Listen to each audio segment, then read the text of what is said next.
హరే కృష్ణ. ఈ వీడియోలో నేను శ్రీమద్ భగవద్గీతలోని ప్రథమాధ్యాయంలోని 10 శ్లోకాలను మీకు ఎక్స్ప్లెయిన్ చేస్తాను. 10 శ్లోకాలు చదివిన తర్వాత వాటి సారాంశం అయితే చెప్తాను. సో వీడియోని స్కిప్ చేయకుండా స్టార్ట్ నుండి ఎండ్ వరకు చూడండి. మొదటి శ్లోకము. ధృతరాష్ట్ర ఉవాచ ధర్మక్షేత్రే కురుక్షేత్రే సమవేతాయుయుత్సవః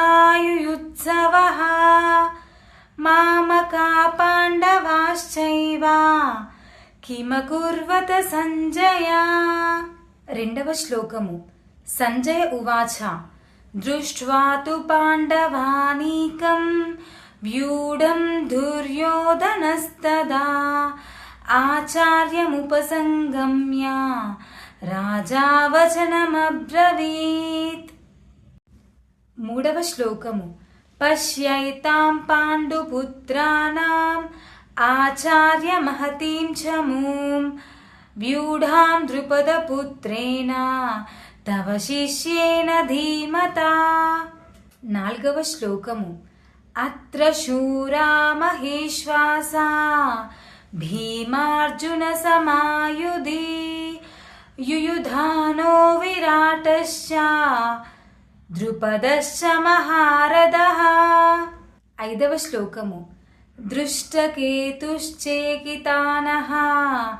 కాశీరాజశ్చ వీర్యవాన్ పురుజిత్ కుంతిభోజశ్చ శైబ్యశ్చ నరపుంగవః.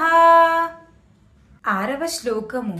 యుధామన్యుశ్చ విక్రాంత ఉత్తమౌజాశ్చ వీర్యవాన్ సౌభద్రో ద్రౌపదేయాశ్చ సర్వ ఏవ మహారథ. ఏడవ శ్లోకము. అస్మాకం తు విశిష్టాయే తాన్ని బోధద్విజోత్తమా నాయకా మమ సైన్యస్య సంజ్ఞార్థం తాన్ బ్రవీమితే. ఎనిమిదవ శ్లోకము. భవాన్ భీష్మశ్చ కర్ణశ్చ కృపశ్చ సమితింజయః అశ్వత్థామా వికర్ణశ్చ సౌమదత్తిస్తథైవ చ. తొమ్మిదవ శ్లోకము. అన్యే చ బహవః శూరా మదర్తే త్యక్త జీవితాః నానాశస్త్ర ప్రహరణాః సర్వే యుద్ధ విశారదాః. ఈ వీడియోలోని చివరి శ్లోకం 10వ శ్లోకం. అపర్యాప్తాం తదస్మాకం బలం భీష్మాభిరక్షితం పర్యాప్తాం త్విదమేతేషాం బలం భీమాభిరక్షితం. ఇప్పటి వరకు జరిగిన యుద్ధాల్లో అతిపెద్ద యుద్ధాలు అంటే ప్రజెంట్ ఉన్న జనరేషన్ కి చెప్పే మాట మొదటి ప్రపంచ యుద్ధం మరియు రెండవ ప్రపంచ యుద్ధం. కానీ మీకు తెలుసా వాటిని తలతన్నేలా జరిగిన 2 యుద్ధాలు మన పురాణాల్లో ఉన్నాయని? అవి ఏంటి అంటారా? ఒకటి రామరావణ యుద్ధం, రెండవది కురుక్షేత్రంలో జరిగిన మహాభారత యుద్ధం. ఈ భూమిపైన అధర్మం ఎక్కువవ్వడం వల్ల మానవుల్లో జరిగే ఒక యుద్ధం దివి నుండి భూమిపైకి దేవుళ్ళని సైతం దించి మరీ యుద్ధంలో పాల్గొనేలా చేసింది. అదే మన కురుక్షేత్రంలో జరిగిన మహాభారత యుద్ధం. ఇందులో కొందరు ధర్మాన్ని పాటించినప్పటికీ అధర్మం వైపు ఉన్నందున యుద్ధంలో మరణించడం జరిగింది. అయితే నేను చెప్పిన ఈ 10 శ్లోకాల యొక్క సారాంశం ఏంటి అంటే, కౌరవుల తండ్రి అయిన ధృతరాష్ట్రుడు తన పుత్రుల విజయం గురించి చాలా సందేహించాడు. తన పుత్రులు మరియు తన తమ్ముడైన పాండురాజు పుత్రులు యుద్ధం చేయాలని నిశ్చయంతో కురుక్షేత్రంలో సమకూడాలని అతనికి తెలుసు. ధర్మపతులైన కారణంగా అర్జునుడు ఇతర పాండవులపై ఈ యుద్ధం అనుకూల ప్రభావాన్ని చూపిస్తుందని అతనికి బాగా తెలుసు. సంజయుడు వ్యాసుని యొక్క పుత్రుడు. అందుకే ధృతరాష్ట్రుని భవనంలో ఉన్నప్పటికీ అతడు వ్యాసుని అనుగ్రహంచే కురుక్షేత్ర యుద్ధాన్ని చూడగలిగాడు. అందుకే యుద్ధరంగంలోని పరిస్థితిని గురించి ధృతరాష్ట్రుడు అతన్ని అడిగాడు. ధృతరాష్ట్రుడు పుట్టుకతో గుడ్డివాడు. దురదృష్టవశాత్తు అతనికి ఆధ్యాత్మిక శక్తి కూడా లోపించింది. ధర్మ విషయంలో తన పుత్రులు కూడా అంతే గుడ్డివాళ్ళని అతనికి బాగా తెలుసు. అయితే యుద్ధరంగంలోని పరిస్థితిని గురించి ధృతరాష్ట్రుడు సంజయుని అడిగిన తర్వాత సంజయుడు ధృతరాష్ట్రుని అంతరార్థాన్ని అర్థం చేసుకున్నాడు.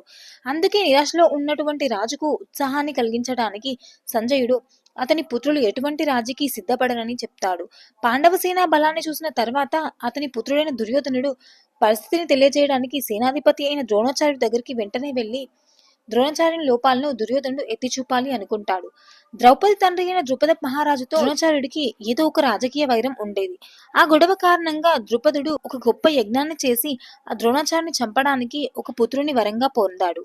ద్రోణాచార్యునికి ఇది బాగా తెలిసినప్పటికీ ద్రుపదుని పుత్రుడైన ధృష్టద్యుమ్నుడు యుద్ధ విద్యను నేర్చుకోవడానికి తన వద్ద చేరినప్పుడు విశాల హృదయంతో తన యుద్ధ రహస్యాల్ని అతనికి చెప్తాడు. అయితే ఇప్పుడు ఈ కురుక్షేత్ర యుద్ధంలో ధృష్టద్యుమ్నుడు పాండవుల పక్షంలో ఉన్నాడు. అదే విధంగా తన ప్రియ శిష్యులైన పాండవుల పట్ల యుద్ధంలో ద్రోణాచార్యుడు సౌమ్యంగా వర్తించకూడదని అతడు చెప్తాడు.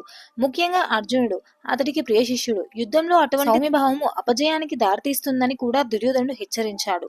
అయితే యుద్ధ విద్యలో ద్రోణాచార్యుని గొప్ప శక్తి ధృష్టద్యుమ్నుడు ముఖ్యమైన అవరోధం కాకపోయినప్పటికీ భయంకరమైన వాళ్ళు చాలా మంది ఉన్నారు. అందులో ప్రతి ఒక్కరూ భీమార్జున వంటి వారు కావడం వలన వారందరూ మనకి విజయంలో గొప్ప అవరోధం వంటి వారిని దుర్యోధనుడు అంటాడు.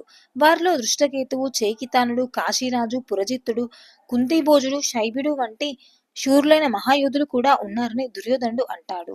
అలాగే పరాక్రమవంతులైన యుధామాన్యుడు, శక్తిశాలి అయిన ఉత్తమౌజుడు, సుభద్ర తనయుడు, ద్రౌపది కుమారులు కూడా ఉన్నారు. వీరందరూ మహారథులు అని దుర్యోధనుడు అంటాడు. కానీ దుర్యోధనుడి సేనాబలము నడపడానికి యోగ్యులైనట్టి నాయకుల గురించి కూడా ద్రోణాచార్యుడితో చెప్తాడు.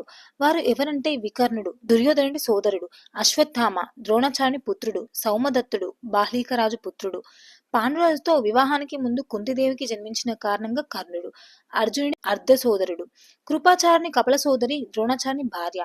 అయితే దుర్యోధనుడి కోసం తమ జీవితాలను త్యాగం చేయడానికి సిద్ధపడిన ఇతరు వీరులు కూడా ఉన్నారు. వారు జయద్రథుడు, కృతవర్మ, శల్యుడు వంటి వీరులు. వీరందరూ దుర్యోధనుని కొరకు తమ జీవితాలను త్యాగం చేయడానికి సిద్ధంగా ఉన్నారు.